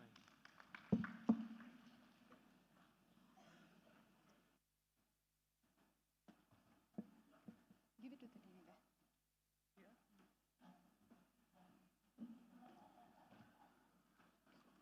After this detailed presentation, Bengal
from NHVPS RR Nagar.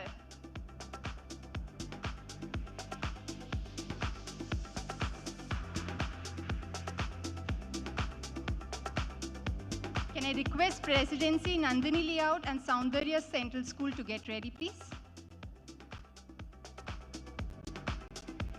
Making the way to the stage, coming in next, NPS ITPL, Namrata and Yash Nagpal.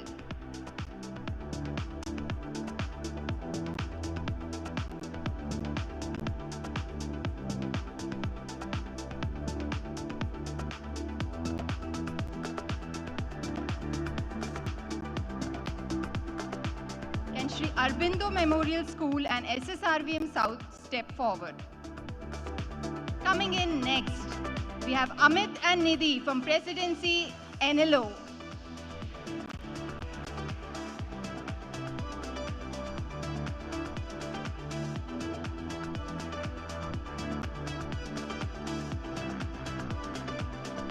Next up on stage, we have Purvik and Chetan from Soundarya Central School.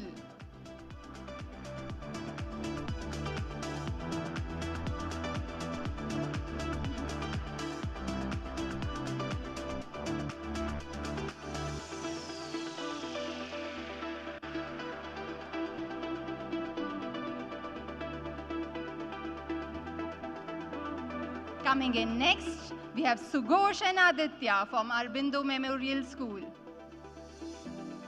Can I request Vidya Niketan Public School to please come forward?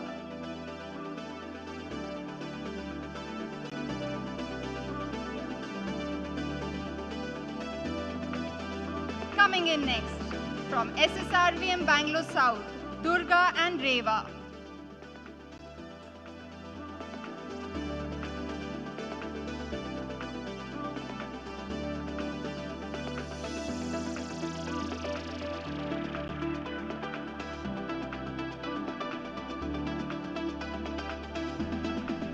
Coming in next, we have Yashwant and Utsav from Vidya Niketan Public School.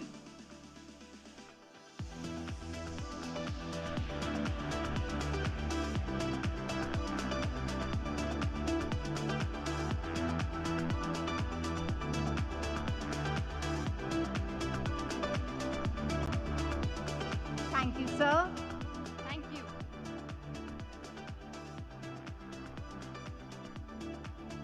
Making the way to the stage, let's welcome our next school, St. Mark's School, to present their vision for an animal-friendly Bengaluru. We have Rohini and Namrata presenting to you the idea Suraksha.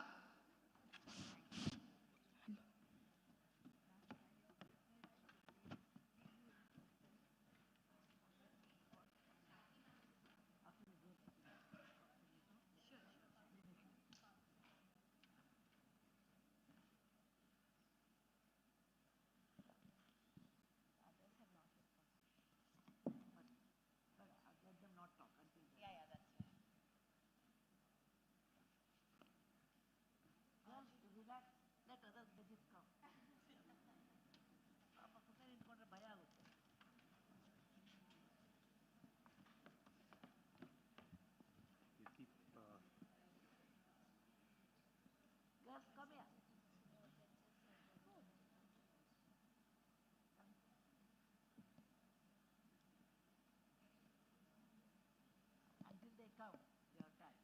What's your name? Rohini. Yeah, good. That's good. Rajaji Nagar, Bengaluru. 10th. State one. State. Your ಪರೀಕ್ಷೆ Animal care. Okay ನಿಮ್ಮನ್ನ ಇದೆಯಾ ನಿಮ್ಮನ್ನ ಇದೆಯಾ We are planning to adopt the dog. ಒಳ್ಳೆಯದು ನಾನು very dear to my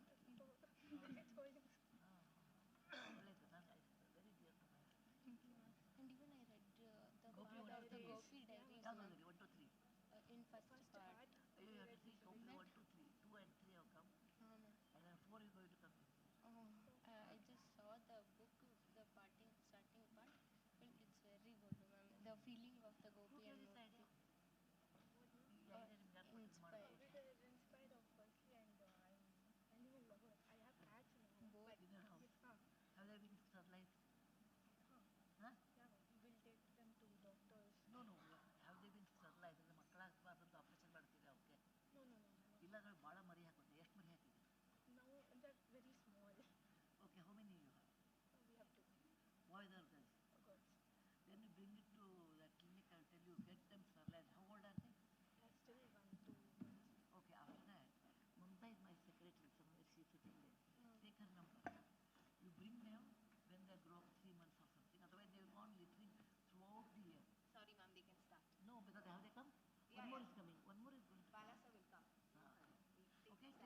Can we have Rohini and Namrata on the stage, please?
Solutions which we show to you. As dogs can't speak, so today we are the voice for these stray dogs. And here is the year-wise statistics of stray dogs. As we can see, 2023 has been decreased. BBMP and other stakeholders must have taken care of these stray dogs. Then we have the area-wise statistics of stray dogs. As we can see, Mahadevpura consists the more number of stray dogs and Dasaralli consists the less number of stray dogs. And then the problem of stray dogs. First, they won't get food, shelter and medical requirement. And the second problem is citizens' approach towards stray dogs. They throw stones on them, they chase them. These were the problems of stray dogs. And as we all know, a coin contains of two sides. The first side was the problems that stray dogs are facing. The second side is the citizens are facing from stray dogs. So the first problem, safety concerns. As I had already said you that a girl was attacked by the stray dog. So biting, the dog may bite us, attack us. Then comes public health. The dog spread numerous number of diseases. Thirdly, it is noise disturbance. As we all know, dogs will be barking frequently in night time. So the citizens will not sleep correctly and their sleep will be disturbed. Then it is property damage. As we all know, dogs may damage our car, vehicles, or property of ours. And as I was speaking about dog bite, these are the dog bite cases registered in Bengaluru from past 5 years. So as you can see, 2019 has the highest and 2023 has the least. So the decrease in the graph may say us that BBMP is taking care of dog bites, they are vaccinating, or else the dogs would have been died due to lack of medicine, food, weather conditions. And this is traffic hazards. As we see in our day-to-day life, when we are in a road, we see many dogs roaming here and there in the roads. So this may cause life damage to them as well as us. So then comes birth control. This should be controlled because the population of stray dog will be increased. Then it is vaccination. Dogs should be vaccinated. So as I was speaking about the problems, there is a quotation that a problem well defined is half solved. And you may be wondering that why we have the God picture. As from our ancient times, animals are treated as God. As we can see, dogs are along with the gods. As dogs is Dattatreya and Kala Bhairava Swarupa. Dattatreya means three forms of God and Kala Bhairava removes the negativity in us.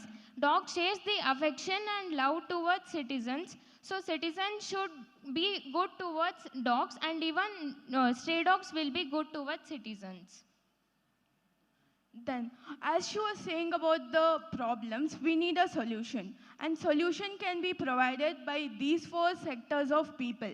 That is, the citizens, government department, pet product companies, veterinary community. If these four sectors of people work together, join their hands together, then there will be certainly a solution for stray dogs. And now existing solutions which are already there. The first existing solution is identifying and managing stray dogs. BBMP Department of Animal Husbandry is taking care of stray dogs and counting the number of stray dogs and giving us the information. Then comes better implementation, that is adoption. And as you can see, there is a book written by the Honorable Sudhamurthy ma'am on Gopi Diaries. And next to that, there is Nanu Mattu Gunda movie and Charlie 777, which was released recently. So when I saw these two movies, I was very emotional. Even I was encouraged to and inspired to adopt a dog. But as I am in 10th standard, if I even speak about adoption, my parents will kill me at this point of time. And Gopi Diaries. I had been in this project recently. I got to know about the Gopi Diaries. Then I went through that. I felt it was a very beautiful book, and it says the experience of the Gopi and Murthy when it comes first to the Sudhamurthy's ma'am house. The feeling of that is in the Gopi Diaries. So this says us that a book, movie, and all these things like entertainment sectors, newspapers, and social media encourages and inspires people to adopt a dog. Addition to this, our innovative solution for this problem is Suraksha Home. We will implement these in 3 phases. The first phase will be Suraksha Home and Happy Ambulance in 2 wards. And then phase 2, Suraksha Home and Happy Ambulance in all the wards. Then phase 3, Suraksha Sanctuary, 1 in North and South Bengaluru. Then there is a dedicated Suraksha Home. The word Suraksha means protection. So there should be a Suraksha Home in which all the dogs are united together, and they will be taken care by the specialized veterinary doctors and the substaffs. So in this Suraksha Home, many people, we, you, everyone can come and adopt a dog. We have the Happy Ambulance. This transports these stray dogs from its existing place to the Suraksha Home, and the Happy Ambulance should have a friendly atmosphere for the stray dogs, so the stray dogs won't be scared that they might hurt them. For that, there should be a Happy Ambulance. Then this is the phase 1, that is testing phase. And in this, there should be a Suraksha Home plus Happy Ambulance. And as I said, Suraksha Home, for that you need a land. So government can provide us a private or a government land. And in that Suraksha Home, we need doctors, we need staff subs. So for that, we need fund. And that can be funded by the sponsors. And this should be implemented in 2 wards. And then phase 2, what we have done in phase 1 should be implemented here. We should implement this in all wards of Bengaluru. Then comes the phase 3, that is Suraksha Sanctuary. And in this, the dogs which are unadopted and the old dogs and the deceased dogs should be kept here. And there is no restriction of dogs. They can roam here and there, but in the certain responsibility of some substaffs. If we implement all these 3 phases, then Bengaluru will be free from stray dogs and there will be a home for stray dogs. Though Bengaluru being a pet-friendly city, it has some problems. If we implement this, then Bengaluru will be people-friendly and pet-friendly. Thank you. Thank you for a nice presentation. Thank you, But you have not understood dogs' mentality. You cannot keep all dogs in one place. Dogs are territorial animals. They urinate and make their own circumference and If somebody crosses that, they get upset. So they fight. And say they are fighting like mad dogs, they say. So you cannot keep all dogs in one place. And that picture what is shown, that is maybe in America or some Western country where there are plenty of land. There is plenty of land. Nobody comes and keeps some dogs. They can have their own territory. In India, we don't have that situation. Second thing, BBMP does catching the stray dogs, because I work in this area. And they do all that thing. But number of dogs are more. Second thing is, dogs are not fed properly on the street. So I request all of you in this audience, be kind to dogs who are on the street. Give them their food, not masru anna, huli anna, pongal, bisibele anna and all, don't give. They will have problems and they don't get treatment. Give them a little bit of roti or rice, that's okay.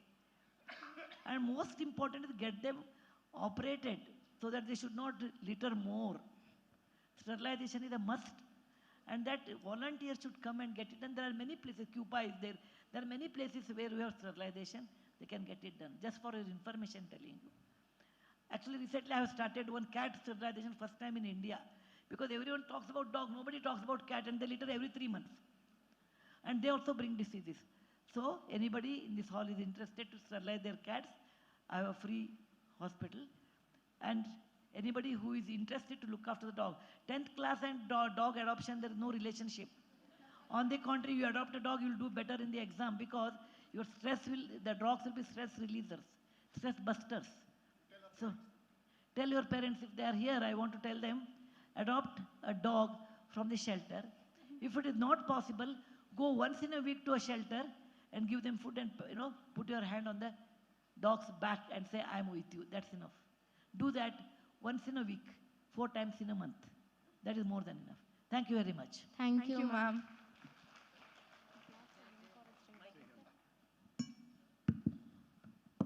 Just 2 questions. One, when it comes to stray dogs, do you think we as citizens are responsible for entertaining stray dogs? Because, in many, even including communities, we love feeding their dog, whatever remains there. And therefore, naturally, they have a tendency to come and stand out the house and then, So, do you think that the problem lies more with humans rather than with the dogs? So problem lies with both stray dogs and even citizens. If citizens won't give proper... So you are going to say something? No, yes, no, I'm not saying anything. I just say probably with the number of stray dogs, you said that the stray dogs have decreased on the road. Is it because the population has decreased, or is it because of other reasons? Maybe, sir, population is... I chair the committee which is responsible for sterilization of all the stray dogs. And I'm very happy to say that almost 99% dogs, they've all been marked, they've all been sterilized, and because of that, we had a decrease of 2 lakh that you're seeing now. It was 4 lakh earlier. Yeah, ma'am. So the decline has happened because of the sterilization campaign of the government, particularly BBMP. That is the answer. Right? Thank you. I don't know. Thank you.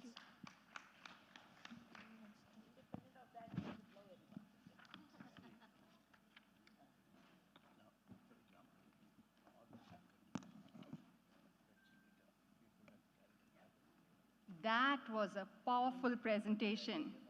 We now have Oak Ridge International School.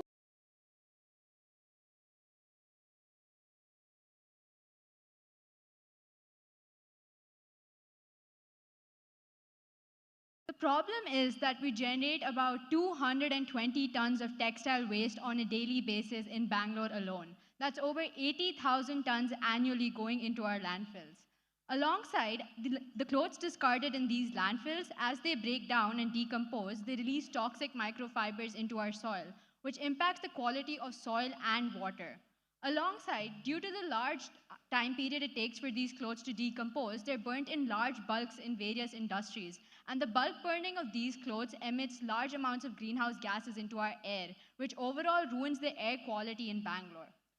Worst of all, the youth is unaware of the ill effects of fast fashion and hence continue to consume these clothes at rapid rates and continue to discard them at even more rapider rates. I introduce you to RFFC, or Revolutionize Fast Fashion Consumption. What this organization does, it initiates youth in conducting clothes drives across various communities in Bangalore.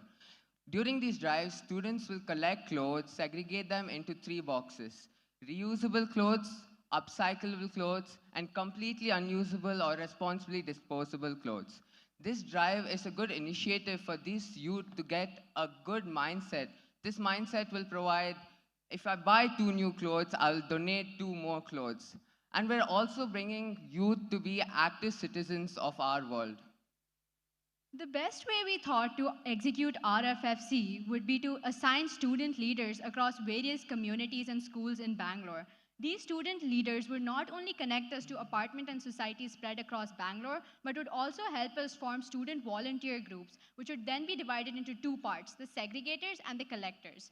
On the day of the clothes drives, the collectors would go around door to door collecting clothes and drop them off at common drop points, from where the segregators would segregate them into the 3 categories mentioned before: recyclable, upcyclable, and disposable.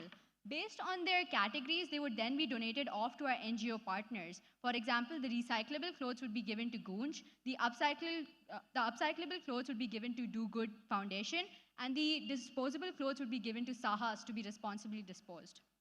There's a significant difference between an idea and the execution. So we let out to do a pilot in DNR Reflection with just 5 student volunteers, where we collected clothes for an hour and a half and segregated it for about 2 hours.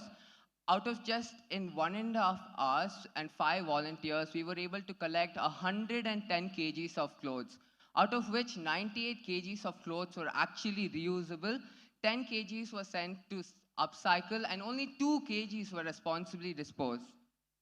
Here are 3 images of our 5 volunteers collecting clothes. Second image shows us segregating them into different categories, and lastly, weighing these clothes to get an average of how many clothes we collected. We believe that micro steps like these can really move the indicator on various SDGs, including SDG 11, Sustainable Cities and Communities, and SDG 12, Responsible Consumption and Production. And we believe that this is just the start.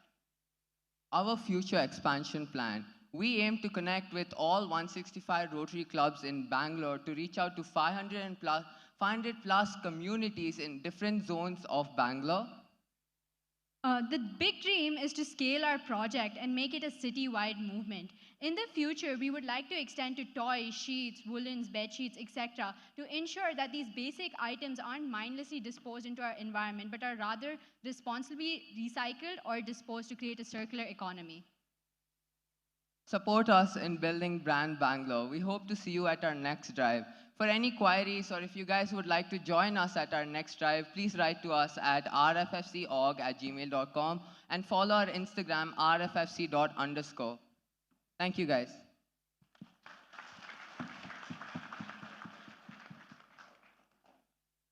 There are some organizations in Bangalore where they have a shelter-like structure, and where they keep, if I don't want clothes, I can drop it there, and they will segregate and keep it usable, reusable, etc. Have you heard that? Yes, ma'am. Yes, ma'am. Organizations like Sahas, Hasarudullah do this. However, we are more involved in creating a mindset for youth and giving them an opportunity to be active global citizens. So how our idea is different is we're involving the youth, educating them about the ill effects of fast fashion, because they are the #1 consumers. Okay.